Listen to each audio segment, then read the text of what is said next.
America, Israel और Iran की इस जंग में बेचारा स्ट्रेट ऑफ हार्मूज जो है वो बहुत चर्चा में है। और ये भी सुन रहे होंगे आप लोग, स्ट्रेट ऑफ हार्मूज को ईरान ने बंद कर दिया, जिसकी वजह से दुनिया भर में महंगाई बढ़ेगी, इंडिया पर भी उसका इंपैक्ट पड़ेगा।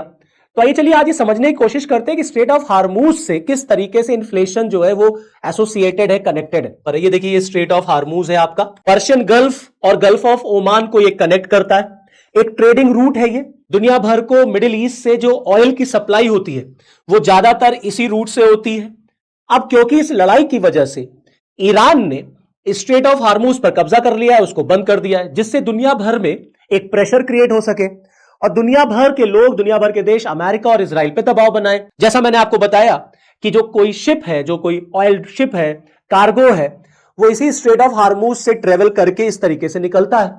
इंडिया भी आता है अरेबियन सी होते हुए, स्ट्रेट ऑफ मलक्का होते हुए वो जापान और चाइना भी जाता है, और फिर ये अरेबियन सी होते हुए, रेड सी होते हुए मेडिटेरियन सी भी जाता है, यूरोप को भी कवर करता है।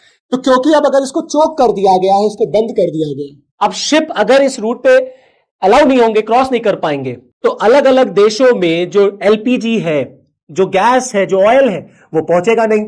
जब वो पहुंचेगा नहीं तो वहां पे शॉर्टेज हो जाएगी, डिमांड अपने आप बढ़ जाएगी। No that is known as demand pull inflation. तो आजकल आप जो भारत में देख रहे हैं कि पेट्रोल पंप्स पे लाइन लग रही है, गैस सिलेंडर के लिए मारामारी हो रही है, इसका मतलब है कि मार्केट में ये रूमर है कि इसकी शॉर्टेज होने वाली है, तो डिमांड बढ़ेगी, तो ऑटोमेटिकली वो डिमांड पुल इन्फ्लेशन कहलाएगा। क्योंकि ये रूट बहुत इंपॉर्टेंट है और ईरान ने इस रूट को बंद कर दिया है, तो अगर हम इस रूट का अल्टरनेटिव ले भाई, इस तरीके से आए, तो ऑटोमेटिकली इस रूट से आएंगे अगर हम ऑयल टैंक्स वगैरह को लेकर के, जो ऑयल शिप्स वगैरह है, तो इसकी कॉस्ट जो है वो बढ़ जाएगी। इतना सारा डेजर्ट वगैरह आपको क्रॉस करके आना पड़ेगा। और जब ऐसी वॉर सिचुएशन में आप इस तरीके से फिर रूट लेते हैं तो आपका रिस्क जो है वो बढ़ जाता है। जो सेलर्स है उनकी जो लाइफ है वो थ्रेट में आ जाती है, तो इस शिप्स वगैरह का इंश्योरेंस भी कराया जाता है। तो ऑटोमेटिकली जो कॉस्ट है ऑयल के ट्रांसपोर्टेशन की वो बढ़ जाएगी। No that is known as cost push inflation. अब दूसरी तरफ आप देख रहे हैं भारत में आजकल जो आपके इलेक्ट्रिक स्टोव्स हैं, कोयला है, लकड़ी है, इसकी डिमांड बढ़ गई है, क्योंकि जब एलपीजी की शॉर्टेज हो रही है तो लोग सब्स्टिट्यूट प्रोडक्ट्स की तरफ जा रहे हैं। तो इंडक्शन के चूल्हे बहुत महंगे हो गए, लकड़ी बहुत महंगी हो रही है, कोयला बहुत महंगा हो रहा है। That is known as substitutive goods. क्योंकि